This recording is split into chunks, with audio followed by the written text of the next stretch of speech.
Bismillahirrahmanirrahim. Lalu ada orang bertanya, kapankah doa mustajab? Saya mau tanya, doa di sini, doa di Mekah, Tuhannya sama nggak? Terus kenapa antum kalau doa itu mesti ke Mekah dulu? Ini kalau udah pandemi gini nggak mustajab dong doanya. Gimana? Pertanyaan begitu bikin sadar nggak? Tuhan di sini, Tuhan di Madinah, Tuhan di Al-Quds, Tuhan di kuburan, Tuhan di mana aja sama. Allah Subhanahu wa Ta'ala. Maka seharusnya rasa kita meminta di mana saja itu sama. Seharusnya. Itu yang disebut arif billah, orang yang kenal Allah. Karena kita ini tidak semuanya betul-betul mengenalnya, maka perlu kondisi. Tadi kepepet ya. Intinya doa mustajab kalau orang kepepet. Nah, kepepet ini ada cara-caranya. Ada yang pakai zamani, ada yang makani. Alladzi biyadihi malakutu kulli syai'. Asyhadu an la ilaha illallah. Asyhadu anna Muhammadan abduhu wa rasuluh. Allahumma salli wa sallim wa barik ala sayyidina Muhammad wa ala alihi wa ashabihi wa li baitihi wa zurriyyatihi ajma'in. Suaranya jelas? Coba cek mana yang lebih jelas. Tes. Berarti ganti nih.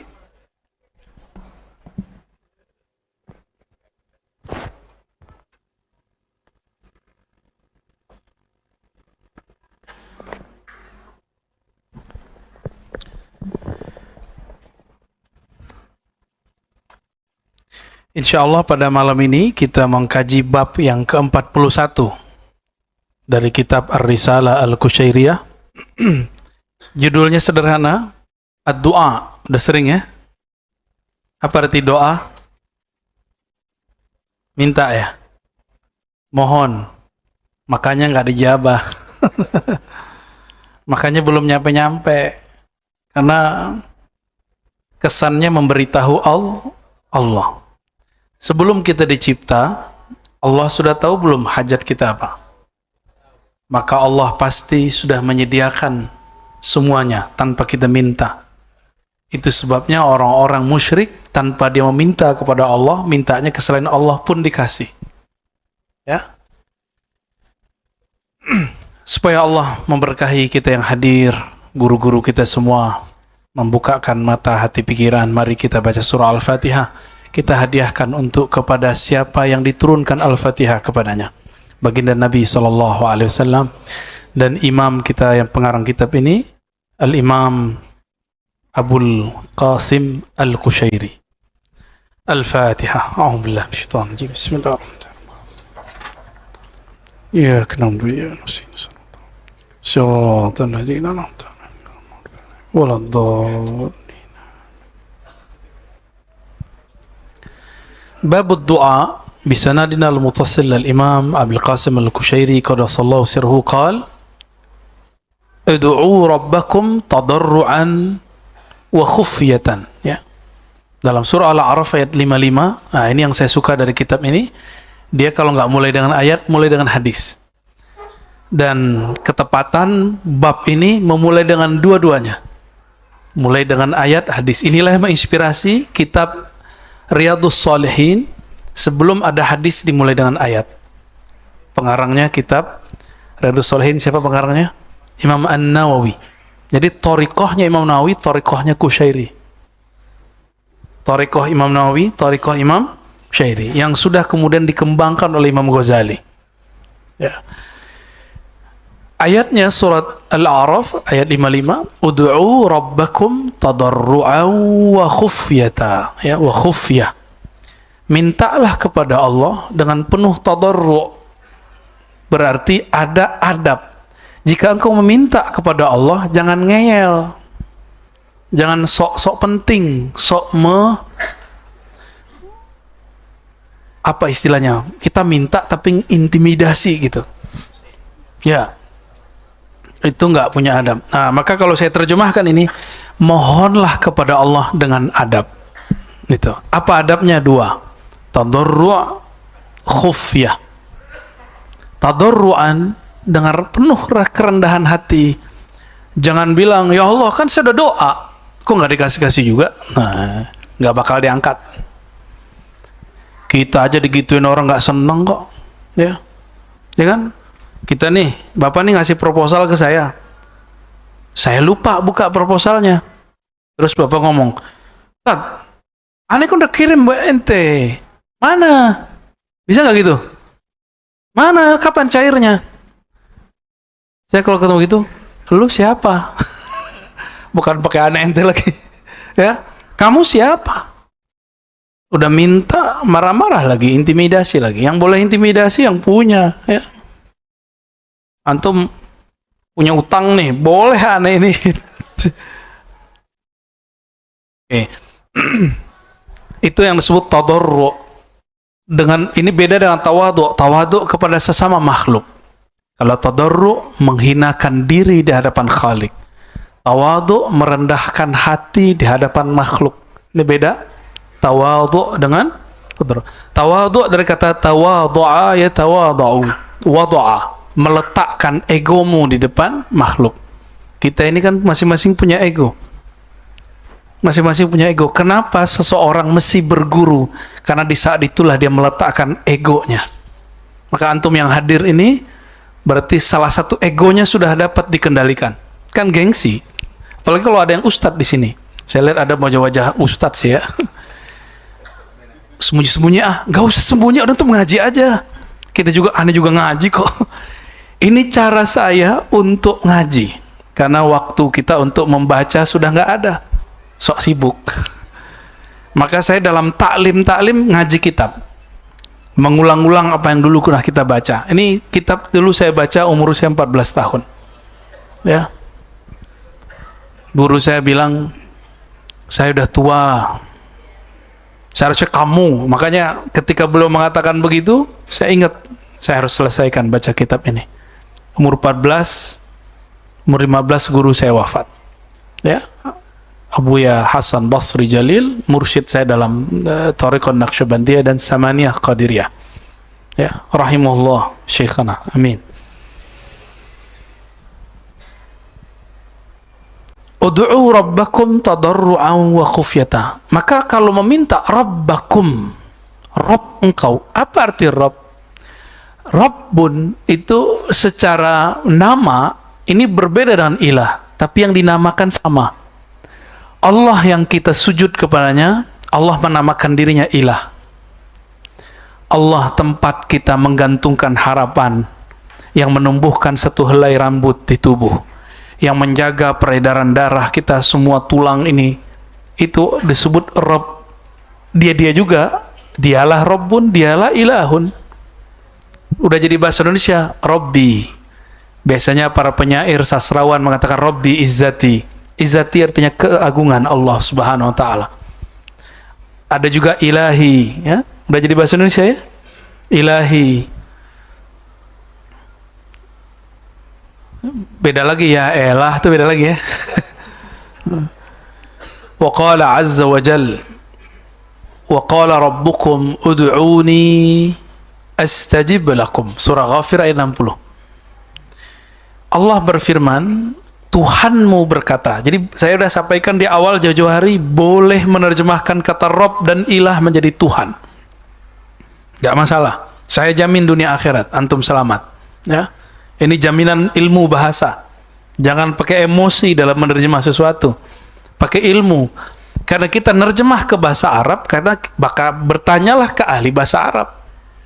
Kalau kita menerjemah ke bahasa Indonesia, bertanyalah ke ahli bahasa Indonesia. Jangan buat-buat kamu sendiri, ya. Kata kawan, tidak boleh terjemahkan ilah menjadi Tuhan. Ya salam, itu kamu dari mana bro? Ya. Orang Arab mau musyrik mau mukmin nyebut Tuhan itu ilah, ya. Kalau Tuhannya banyak, alihah, Tuhan-Tuhan. Gods-nya itu ada S-nya. Jadi nggak ada masalah. Cuma sok-sok ingin memurnikan akidah tapi nggak ngerti ilmu bahasa. Ya. Wa qala rabbukum, berkata Rabb kamu, Tuhan kamu, ud'uni astajib lakum, serulah aku, panggillah aku, niscaya aku menjawab seruanmu, panggilanmu. Dengan apa kita memanggil seseorang? Dengan namanya tuh bukan namanya. Pakai oi, gitu nggak? Oi Tuhan, gitu. Nggak begitu. Maka pakai tadarru wa khufyah. Khufyah itu dengan suara yang lirih, yang manja. Jadi terjemahan khufyah ini saya sangat suka dengan kata ini beberapa hari ini. Kata-kata manja dari seorang hamba, lirih, khufyah, khofi, ya. Penuh kelembutan. Jadi minta tuh jangan ngatur-ngatur Allah. Rabb, kata Rabb itu artinya yang maha mengaturmu. Jadi apa salah satu makna dari kata Rabb? Rabbun, apa arti Rabb? Yang maha mengaturmu, maka jangan atur-atur Allah. Jadi sebenarnya di kata Rabb itu sudah selesai masalah kita. Rabbi, itu sudah selesai itu. Ya. Jadi kalau orang ngerti zauq, rasa yang terkandung dalam lafaz Rabb, selesai masalahnya. Rabbi, ya Allah, yang maha mengatur aku, yang menciptakan aku. Engkaulah pelindungku, itu arti Rabb. Engkaulah yang menjamin aku, itu arti Rabb. Maka beberapa wali Allah kalau doa nggak nyebutin, cuma manggil ya Rabb, ya Rabb, gitu aja. Ya. Al-Habib Umar, ya hafizahullah, kadang doa cuma ngomong anta gitu aja. Jadi belum merasakan kehadiran Allah dalam zikirnya, maka beliau mengatakan anta. Ini kan zikirnya Sayyidina Yunus ketika dilempar ke perut ikan. Ketika mengatakan la ilaha illa anta. Ya Rabb, tidak ilah yang berhak disembah, tiada Tuhan yang berhak disembah kecuali Engkau. Terasa hadir oleh beliau. Hilang la ilaha illa, sisalah anta. Begitulah kata-kata yang muncul dari Al-Habib Umar. Ya, saya ingat itu. Itu lewat video aja kita merinding. Bagaimana kalau ketemu, ya? Nah, dan orang kayak Al-Habib Umar nggak pernah membalas kritik kelompok yang ngeritik kita, yang membid'ahkan kita. Itu perlu nggak pernah balas. Saya kan membalas, Pak, ya. Kita punya hak jawab dong. Ya. Itu beliau aja masih diserang setiap hari. Dianggap Habib apaan, Habib PA, Habib bid'ah, Habib khurafat. Bapak kalau bisa bahasa Arab, lebih gila lagi. Saya ngecek tuh, mulai dari tulisan di grup-grup orang-orang yang ngomong dalam bahasa Arab, sampai kepada video-video, Masya Allah. Mereka itu belum ketemu akhlaknya Al-Habib Umar, belum ketemu. Udah sok-sokannya. Akhlaknya akhlak Rasul Sallallahu Alaihi Wasallam. Ya. Wa qala akhbarna Ali bin Ahmad bin Abdan. Nah, ini kalau ahli hadis, kalau menyebutkan hadis pakai referensi. Referensi dulu semuanya body note. Di zaman itu kan belum ada acara ngetik footnote, Pak. Karena tidak langsung ketemu Nabi, nggak bisa langsung, kita langsung aja ke Rasul, nggak bisa. Maka mereka menyebutkan namanya sanad atau sila. Selevel Imam Kusyairi, beliau masih mengatakan, akhbarana, aku berguru kepada Ali bin Ahmad bin Abdan. Ali bin Ahmad berguru kepada Al-Basri, Abul Husain Al-Basri. Beliau dari Al-Audi, beliau dari Kamil, beliau dari Ibn Lahiyah, beliau dari Khalid bin Yazid, beliau dari Sa'id bin Abi Hilal, dari Anas bin Malik radhiyallahu ta'ala anhu. Ini namanya apa? Sanad. Ya. Nggak bisa ngulangin kan? Nggak apa-apa, ya itu cukup saya aja yang ngapalin. Qala Rasulullah SAW, ad-du'a mukhul ibadah. Doa itu adalah muh, apa arti muh? Sum-sum otaknya ibadah. Maka ibadah itu kalau dicek dari awal sampai akhir pasti isinya doa. Allahu Akbar. Habis takbir ngapain? Kita baca doa iftitah doa. Coba baca Al-Fatihah. Doa nggak? Al-Fatihah itu mengajarkan adab-adab berdoa. Pertama baca auzubillah, yang kedua sebut nama Allah, ketiga puji dia, Kenapa di atas sudah ada Rahman Rahim, di bawah ada Rahman Rahim lagi? Rahman Rahim yang kedua itu menunjukkan pantulan kasih sayangnya kepada baginda Rasulullah sallallahu alaihi wasallam. Maka Ar-Rahmanir Rahim itu adalah kasih sayang Allah yang Allah taruh ke dalam kalbu Rasulullah sallallahu alaihi wasallam. Maka siapa yang ingin didengar doanya, ingin dipandang zikir-zikirnya, maka hadapkanlah hati kepada Allah melalui cinta kepada Rasulullah SAW. Hanya cinta kepada Rasulullah pintu menuju Allah Subhanahu wa ta'ala. Kalau nama kita tidak ada di kalbu Nabi, Allah nggak pandang. Oleh karena itu, seorang muslim jika ingin menjadi wali Allah, mesti menjadi Abdurrahman, Abdurrahim. Ya, baru ya, maka Abdurrahman Rahim itu bagi saya itu adalah solawat kita kepada Rasulullah sallallahu alaihi wasallam. Baru doa, iyyaka na'budu wa iyyaka nasta'in. Ihdinas siratal mustaqim. Coba perhatikan, ini doanya nggak minta duit. Doanya minta apa? Ya Allah, tunjukkan kami jalan yang istiqamah. Bukan lurus, Pak, jalan tol itu. Mustaqim, istaqama yastaqimu. Ya, istiqamatan fahuwa mustaqim. Mustaqim itu jalan yang selalu berusaha tegak, lurus, berusaha, karena ada lafaz alif sinta, berusaha mencari kestabilan, kelurusan di hadapan Allah Subhanahu wa ta'ala.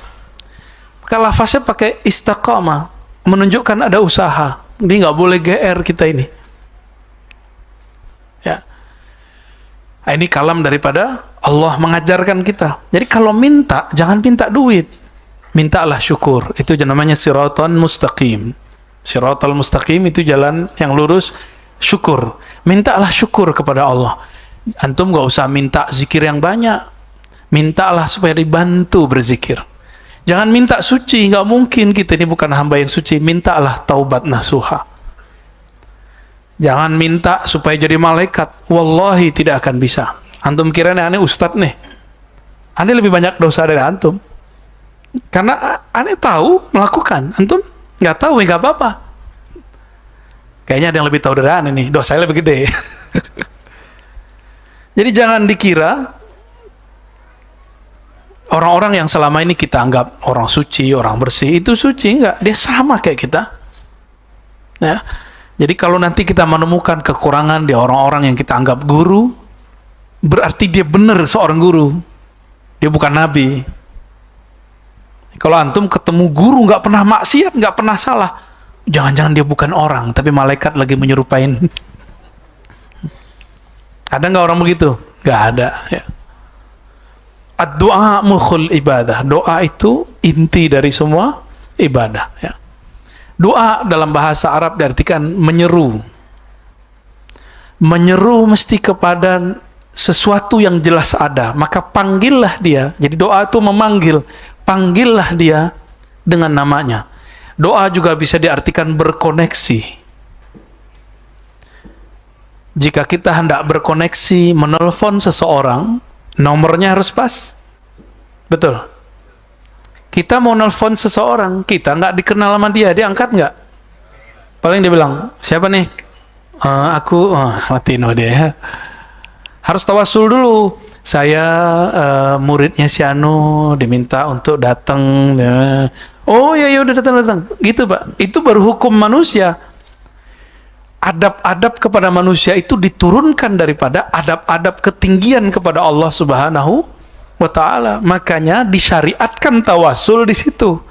Tawasul bukanlah meminta kepada makhluk. Tawasul itu beradab kepada Allah karena kita kenal Allah lewat makhluk. Itu bedanya ya. Ya Allah, kami ini muridnya Syekh Abdul Qadir Jilani, pengikut Syekh Abdul Qadir Jilani. Ya Allah, kami ini pengikut Syekh Naqsyabandi. Ya Allah, kami ini pencinta Ahmad Tijani. Ya Allah, ya Allah, ya Allah. Sebutkan itu. Ahmad Rifai, Idris Al-Idrisi, As-Sanusi, Burhami, Dusuki, sebut semuanya, Samani. Ya Allah, kami ini semua mencintai kekasih-kekasih Engkau. Allah lihat, ya, sahih-sahih ente diterima kita ya. Kalau nggak ngantri kita Pak. Ya, di akhir zaman ini sudah digabung semuanya kepada satu nama, Al-Imam Al-Mahdi. Ya. Jadi kalau doa, kirim Fatihah untuk Al-Imam Al-Mahdi. Siapa tahu umur kita panjang, kita bersamanya. Amin ya rabbal. Sering-sering dari sekarang bangun komunikasi, baca Al-Fatihah. Supaya nanti beliau datang. Sekarang kan sudah ada. Ya, karena Dajjalnya sudah, menurut saya sudah zahir. Ya. Terus kita berkoneksilah dari sekarang. Mulailah mengajak diri ini berbicara. Istafti qalbak. Berkoneksilah dengan kolbumu. Ini kalam Nabi, hadis Imam Tirmidzi, hadisnya sahih. Hanya orang-orang yang berkomunikasi dengan dirinya bisa selamat di akhir zaman. Karena nanti sudah nggak ada telepon. Terus antum mau ngomong sama orang pakai apa? Harus pakai kolbu. Kita di sini, dia di mana? Nanti kita kolbu, kita ngomong, tunggu saya di sana. Tunggu. Ya. Ini ngajinya kita kan masih siang, masih sore nih ya. Nanti latihan, ngaji tengah malam. Kenapa harus ngaji tengah malam? Itulah gerilya Rasulullah ketika beliau awal membangun Makkah. Tapi gagal. Maka beliau mundur ke Madinah. Mundur untuk maju. Kapan Rasulullah buka majelis? Orang udah tidur, kafir Quraisy tidur, baru bangun. Benar. Maka gerakan-gerakan akhir zaman akan dimulai dengan cara-cara seperti itu. Ya, gerakan-gerakan akhir zaman akan memulai zikirnya, kajiannya, latihan-latihan rohaninya dengan bangun di tengah malam. Bukan hanya zikiran kita nggak kuat, Pak. Antum 15 menit udah ngantuk-ngantuk, matanya merem, mulutnya kolmat kamit, pikirannya udah tidur. Tahu-tahu tasbihnya udah berapa aja kan, jatuh. Pengalaman tuh ya, bukan aneh yang ngomong ya. Wad du'a miftahul hajah. Kata Imam Al-Qushairi, doa itu pembuka hajat, kunci pembuka hajat. Wa huwa mustarwahu asbah ashabil faqat. Doa itulah yang membuat orang-orang yang punya masalah dapat rehat. Ini penting sekali. Antum gak akan bisa rehat ngadu ke bos, gak akan bisa tenang ngadu kepada makhluk, kepada teman, gak akan tenang. Hanya dapat mengadukannya kepada Allah SWT. Mau urusan duit, urusan keluarga, urusan jodoh. Ikut nih komunitas biro jodoh, ya belum tentu juga, ya kan? Ikut kerjaan ini itu belum tentu. Dunia ini nggak menentu, karena dunia ini memang diciptakan Allah tidak menentu, fana. Jangan meminta kepastian dari dunia, mintalah kepastian daripada Rabbud dunia, pemilik dunia. Wa malja'ul muttarrin, doa itu adalah tempat larinya orang-orang yang sedang kepepet. Nah, ilmu kepepet tuh. Maka kita udah ketemu beberapa orang ahli Thariqat Al-Kepepetiyah. Emang dahsyat. Rata-rata jadi, nggak usah jauh-jauh mahasiswa kita nih. Besok mau tugas, malam ini baru nulis, padahal sudah dibagi bulan lalu. Tapi kalau kepepet, maka ya, turunlah semua ilmunya ya. Ternyata kalimat ini ada dalam surat Az-Zumar. Ammay yujibul muttarra idza da'a. Siapa lagi yang akan menyahut seruan orang-orang yang kepepet? Nah, itu dia. Jika dia berdoa menyeru Allah Subhanahu, maka orang-orang beriman ini hobi dia kepepet ya. Kalau bisa tiap hari. Jadi kalau nggak ada masalah hari ini, nggak ada ujian hari ini, mereka bingung, apakah aku ditinggal oleh Allah? Maka beruntunglah wahai orang-orang diuji. Engkau sedang mendapatkan hari rayamu. Ya. Hari rayanya hamba-hamba Allah jika dia sedang diuji oleh Allah Subhanahu wa ta'ala. Maka berbaik sangkalah kepada Allah. Kita akan lapang dada kepada makhluk. Ya. Wa mutanaffisu dzawil ma'arib wa qaddama Allah subhanahu wa ta'ala qauman taraku ad-du'a faqala wa yakbiduna aydiyahum qila la yamuddunaha ilayna fi su'al. Dalam surat 60 itu Allah mencela, menyindir orang-orang yang tidak mau ngangkat tangannya dalam doa. Wa yaqbiduna aydiyahum. Mereka kalau doa nggak mau, ogah doa. Nah, hati-hati ya. Ini bukan berarti aneh nyindir sekelompok orang ya. Itu mereka cara doanya memang aneh. Doanya nggak pakai angkat tangan, kecuali antara azan dan ya, itu kan hadis nggak sampai derajat sahih, cuma hasan. Afdhalu du'a ma bainal azanain. Doa paling afdal antara dua azan. Tangannya kenceng tuh naik. Emang gua nggak tahu hadisnya gitu ya. Tapi kalau habis sholat itu langsung dibid'ahkan ya. Jadi ustadz kita yang tadi jadi imam tuh itu dituduh bid'ah itu. Karena dia habis isya doa. Padahal 4 waktu udah doa sendiri. Masa nggak dikasih kesempatan aswaja sekali doa nggak? Kalau bisa nanti subuhnya juga doa ya. Amin. Subuhnya doa bareng. Kenapa doa bareng pada subuh bagus? Karena mendoakan sesama muslim adalah afdhalul a'mal. Doa yang paling bagus, amal yang paling keren. Antum mau mendoakan orang lain. Dari mana dalilnya? Hadis Imam Muslim. Doa seorang mukmin li akhihi, ya.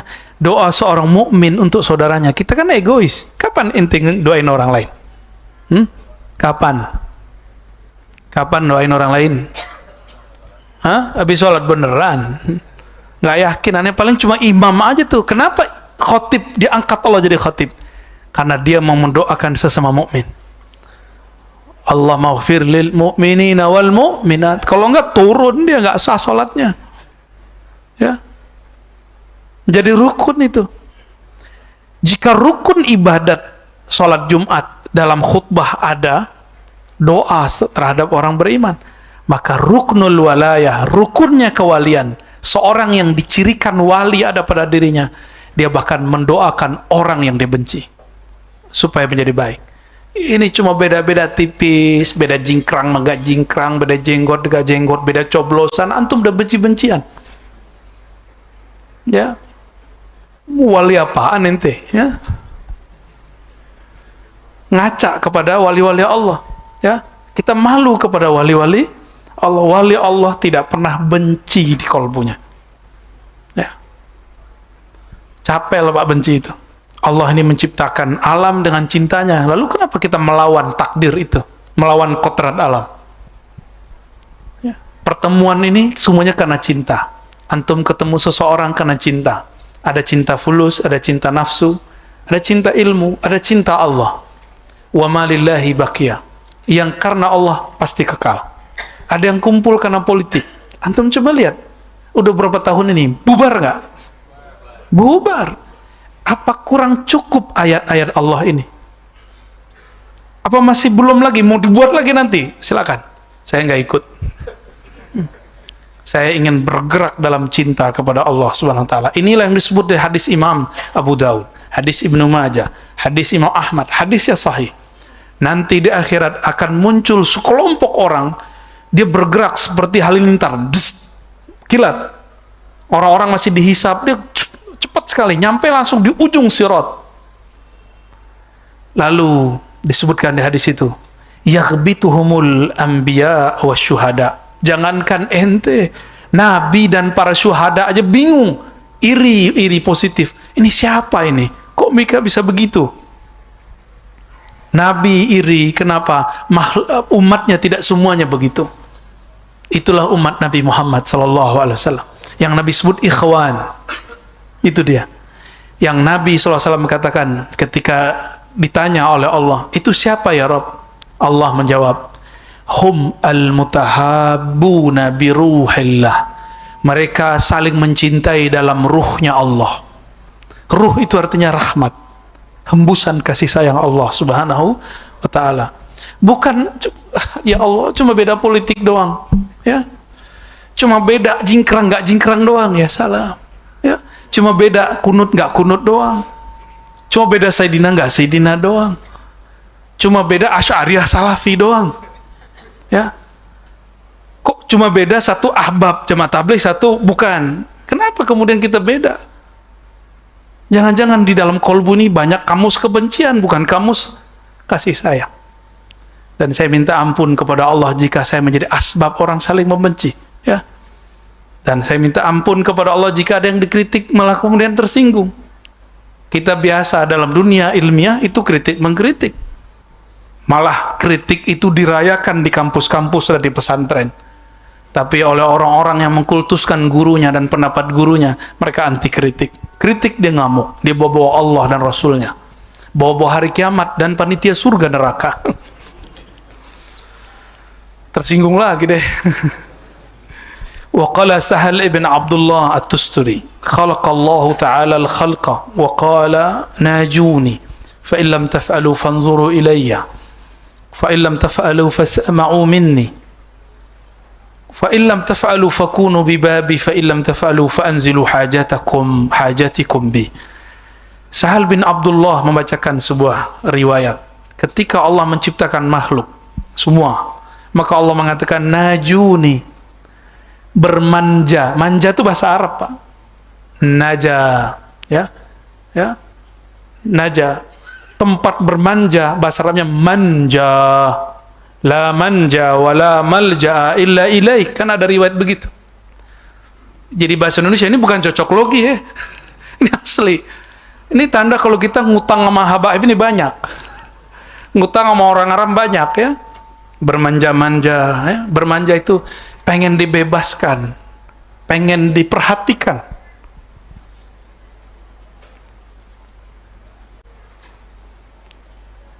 Najuni, maka bermunajatlah kepadaku. Jadi akhirnya jadi bahasa Arab munajah. Mim itu disebut masdar mimi. Mim itu aslinya nggak ada, asal katanya najah. Maka ada nama orang najiyah, najah. Ya, kalau najah pakai h kecil artinya kesuksesan. Kalau najah pakai H besar, artinya ini berbisik. Ya, Najwa, anaknya Prof Quraisy ya. Tuh, cuma beda gitu doang. Antum udah benci sama Pak Quraisy kan? Coba lihat saudaranya Mbak Nana berjilbab, kenapa antum nggak lihat dia? Beliau itu tidak memaksakan pemahamannya kepada anaknya. Kan kalau orang udah dewasa, udah haid, perempuan, dia punya hak kebebasan memilih make atau tidak. Gitu, ya. Ya kan? Tuh, cuma masalah gitu doang udah benci sama ulama, kan lucu. Apakah antum kalau hidup nih Nabi Nuh, lalu ada Kan'an yang durhaka, antum kayak benci sama Nabi Nuh ya? Apa tuh Nabi Nuh? Anaknya gak diurus sama dia. Ya, jangan-jangan begitu tuh ya. Nabi Lut, antum benci sama dia. Apa tuh Nabi Lut? Bini juga diurus sama dia. Begitu. Janganlah begitu. Pisahkan ulama dengan keluarganya. Hargai ilmunya, ya. Itu dari TK sampai S3 dia ngaji hadis, Quran, tafsir, usul fikih. Saya punya perbedaan dengan beliau, tapi saya menghargai beliau karena ngajinya lebih lama dari saya. Itu angkatan guru dari gurunya saya. Guru saya punya guru, itu umurannya beliau tuh. Ya. Berarti kalau sama aneh antum sama dia udah kakek apa tuh? Kakek buyut. Ya, saya berguru juga kepada beliau, tapi ya event tertentu aja. Setelah dari itu baru saya paham, oh selama ini saya salah paham terhadap beliau. Wahai makhluk, bermunajatlah kepadaku. Jika engkau tidak melakukannya, maka pandanglah aku. Maksudnya pandanglah nikmatku. Jika engkau tidak sanggup melakukannya, maka dengarlah ayat-ayatku. Jika engkau tidak melakukan juga, fakunu bibabi, datanglah ke pintu-pintuku. Pintu-pintunya Allah apa? Wali-walinya, kekasih-kekasihnya. Bukan masjid, Pak. Masjid kalau nggak ada ulamanya, disebut masjid nggak? Nggak ada, nggak menarik masjid kalau nggak ada ulamanya. Yang membuat masjid itu menarik dikunjungi karena ada guru di situ, ada imam di situ.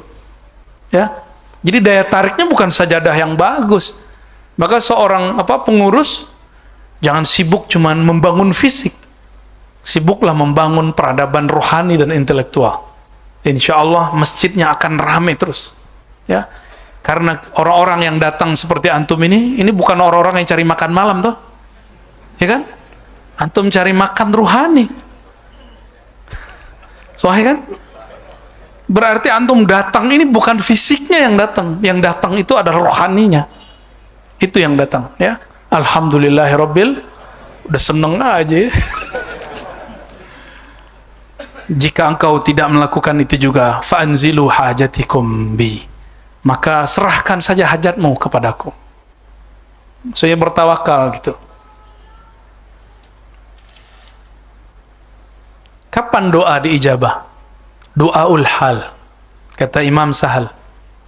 Kata Imam Abu Ali Ad-Daqqaq. Aqrabu du'a ilal ijabah doaul hal.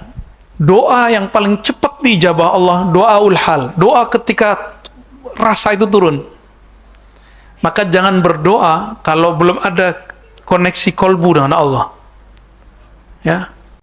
Jadi jangan salahkan saya, misalnya kalau di akhir pengajian kadang saya mimpin doa, kadang tidak. Itu tergantung halnya.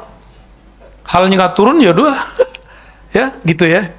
Itu nggak bisa dibuat-buat, Pak. Dipejam-pejam mata. Gitu nggak bisa. Nggak bisa. Iya. Itu namanya dibuat-buat. Ada istilah bahasa Arabnya itu ya, tasonno. Itu nggak boleh. Tasonno itu dimakruhkan ya. Lebay, dibuat-buat. Nah, ada hadis yang sering kita dengar, hadisnya ada di riwayat Imam Tirmizi. Man syaghalahu zikri an mas'alati a'taituhu afdala ma u'ti as-sa'ilin. Siapa yang sibuk berzikir tidak sempat meminta, aku akan berikan dia apa yang lebih utama pada orang yang meminta. Nah, ini kelebihan kalau kita zikir. Itu baru zikir, Pak, belum orang-orang yang mengenal. Ini kalau diganti, man arafani, siapa yang kenal aku, siapa yang membicarakan tentang aku, sehingga lupa meminta kepadaku, apa aja hajatnya aku kasih. Sama nih kayak kita ketemu sama sahib wilayah, orang yang punya kampung, orang yang punya komplek, orang yang punya villa. Apa kata dia? Kamu mau villa mana aja pilih, gitu gak? Nanti makan gak usah dipikirin, telepon langsung dikirim. Pernah punya teman begitu? Oh, saya punya teman, Pak, begitu. Maka nggak berani sering-sering ke villanya. Takut malah nanti keenakan, ya, lupa diri nanti. Nah, ini ada satu kisah sebelum 10 menit lagi, kan 33 ya. Tapi nanti habis azan lanjut ya. Baik.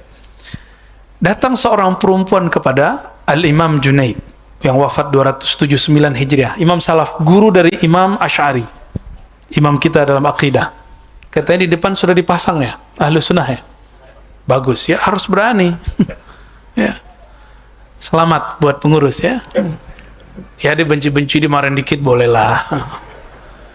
Seorang mukmin yang wali nggak layak khofuna laumata laim, tidak takut dicaci maki. Jalan terus ya. Bukan berarti dablek, bukan. Ini namanya percaya diri dengan ilmu yang Allah beri, ya. Ada seorang perempuan datang kepada Imam Junaid.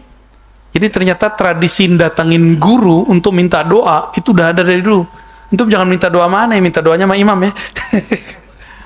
Lebih mustajab lah, beliau hafiz Quran, hafalannya lancar, hafalan aneh nggak lancar ya. Datang ke Imam Junaid, Imam Junaid dimintakan doa, wahai Abul Qasim, tolong doakan supaya anakku kembali. Nah, kalimatnya begitu. Kata Imam Junaid, isbiri, yang sabar wahai ibunda, wahai bunda. Kalau kata Ustaz, sabar bun, gitu ya. Faqala lahu il sabri wa kam yabqa li taqa alaihi fad'u li. Wow, ini ngomongnya udah nyuruduk nih. Wahai Abul Qasim, aku sudah minta doa kemana-mana, aku sudah nyari dia kemana-mana. Anakku satu-satunya, belahan jiwaku. Jika dia hilang, aku khawatir diriku juga hilang. Imam Abul Qasim Al-Junaid ya, Abul Qasim Al-Junaid mengatakan, baik. In kana al-amru kama qulti, kalau memang masalahnya udah sampai begitu, fazhabi, pulanglah. engkau akan mendapati anakmu ada di rumah. Bingung, belum doa tuh. Jadi yang doa sebenarnya siapa? Si emaknya, karena yang punya masalah emaknya. Betul, pulanglah emaknya, betul anaknya sudah di rumah, balik lagi emaknya. Junaid nih kok ngerti ya, dia punya ilmu apa deh Junaid ini. Jatuh hati nih kayaknya. Datang nanya lagi, ya Abul Qasim, panggilan beliau kunyahnya, engkau ngerti dari mana anakku sudah sampai di rumah? Kata beliau, dibacain ayat itu, surat An-Naml ayat 63 atau surat Az-Zumar, ya, mirip. Amma yujibul muttarra idza da'ah. Siapa lagi yang akan menjawab satu pertanyaan, satu permintaan, satu doa jika si hamba sudah kepepet, ya, udah habis akal, pasti doanya mustajab, tembus langsung ke langit. Guru saya menyebut yang naik itu bukan ruh, namanya ruhan atau royhan, ya, itu naik ke langit. Itulah yang naik ketika ada orang dizolimi dan ketika orang kepepet. Saya pernah cerita, ada ibu-ibu juga, suaminya udah divonis oleh dokter bakal mati beberapa hari lagi. Dia mengatakan, ya Allah, engkau maha tahu hambamu lemah. Aku hambamu, sujud dia, sholat duha 12 rakaat. Nangis, aku belum siap ditinggal ya Allah. Manja-manja dia sama Allah, ya. Bangun dari sujud, assalamualaikum, suaminya bilang, Dek, Neng, kamu ngapain? Kok nangis-nangis? Kira-kira gitu. Jadi orang kalau udah kepepet, Allah nggak tega. Jadi antum itu belum kepepet aja tuh, ya. Udah kepepet, nggak tahu cara mintanya. Ya, panik, namanya stres. Inilah yang disebut tadi kalimatnya, doa itu adalah jalan satu-satunya orang-orang kepepet. Maka orang yang tidak mengerti doa, dia akan stres. Inilah rahasia doa, ini nggak disebutkan di kitab. Jadi ini rahasia min asrarid doa, ya, salah satu rahasia doa dapat membebaskan seseorang dari stres. Antum nih yang stres-stres nih, wajah-wajah stres kan ini, bekas-bekas pandemi. Karena nggak kurang doa aja. Mengeluh itu kepada Allah. Ya Allah, ujian apa lagi ya Allah? Kalau engkau mengujiku, jadikan aku tulus ya Allah. Udah gitu aja. Jangan minta sabar, nggak kuat kita. Ya, jangan minta. Orang yang bisa sabar kalau dia ikhlas. Jadi jangan bilang Allahumma ja'alni minas sabirin, nggak kuat. Ya Allah, jadikan aku orang yang sabar. Antum nggak akan kuat. Sabar ada batasnya kan? Allah menyebut dirinya as-sabur, yang maha penyabar. Tetap aja Allah ada membatasi. Dia tidak terbatas, tapi Allah membataskan itu. Disebut hukum. Allah memberi batas. Maka yang bisa merubah segala sesuatu adalah ketulusan, ikhlas dan ridha. Ya. Ini setiap hari ke depan kita akan banyak ujian. Coba tanamkan di hati, ya Allah, berikan aku ketulusan jadi hambamu. Orang kalau udah tulus, berarti dia sudah cinta. Kalau udah cinta, dicubit kekasih, balas nggak? Ya, ditonjok sama anak kita plok, balas nggak? Nggak begitu orang sama kekasihnya. Jadi kalau ada orang tengkar sama pasangannya, terus dia memukul dan membalas pukulan. Jadi kalau yang ini sudah membalas, berarti cintanya sudah mulai berkurang. Ngata-ngatain, balas ngata-ngatain, itu kan pukulan juga. Berarti cinta sudah mulai berkurang. Harus ada yang ngalah, ya. Sudah harus ada yang ngalah. Kita yang orang waras ngalah. Orang kalau emosi, cintanya ketutup. Emosinya hilang, cintanya muncul lagi. Maka berbaik sangkalah kepada pasangan yang sedang emosi. Ya. Teman lagi emosi, kita mikir ini kenapa gitu ya. Kita tahan-tahan diri ya. Selesai masalah akan kembali. Kembali apa? Kembali mumet.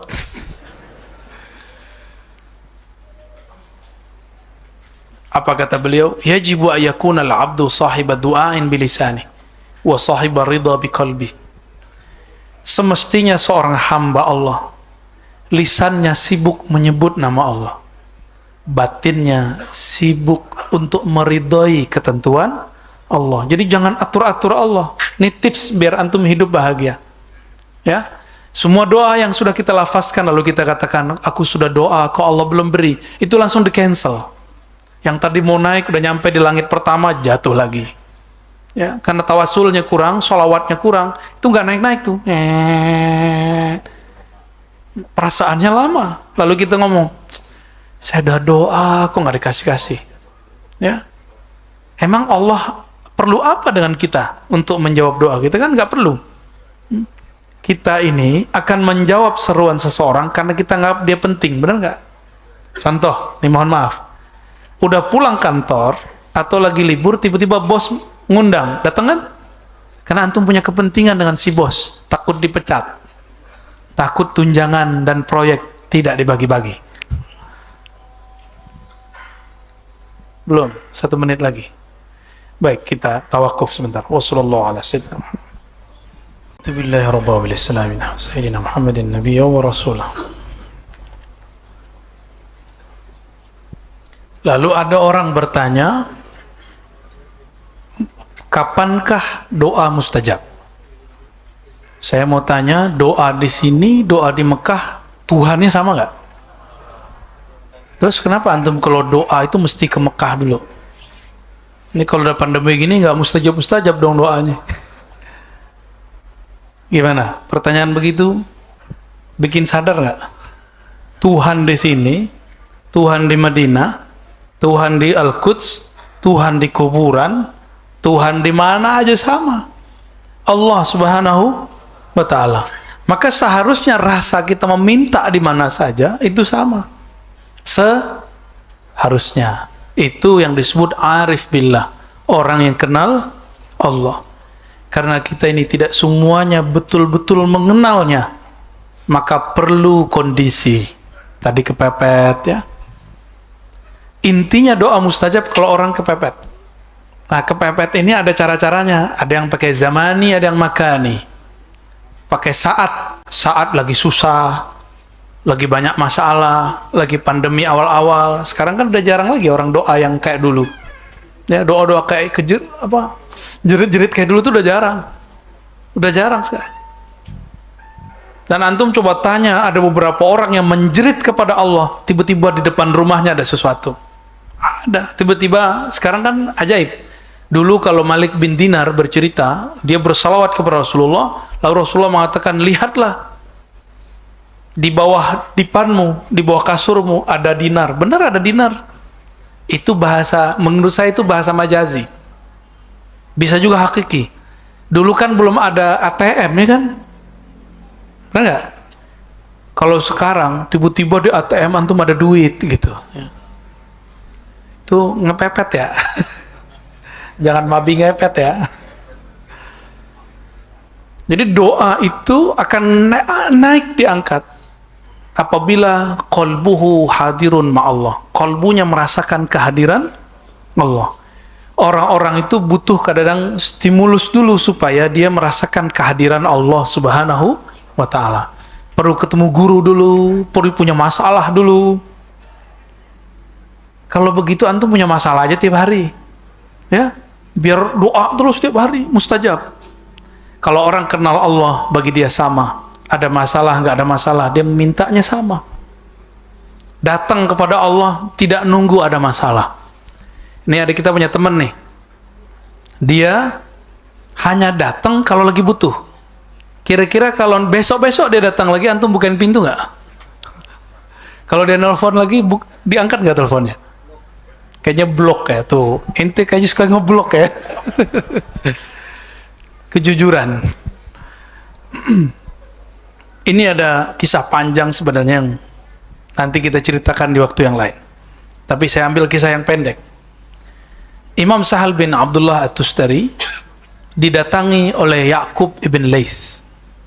Tapi sebelum datang, Ya'qub bin Laits ini datang kepada seorang wali atau seorang yang soleh.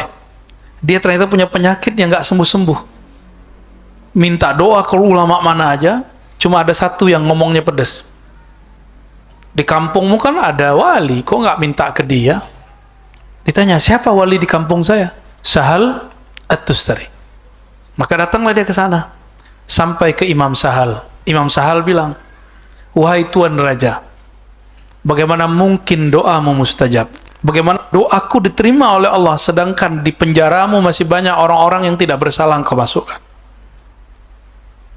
Di pasar banyak orang-orang yang tidak mesti bayar pajak, harus bayar pajak.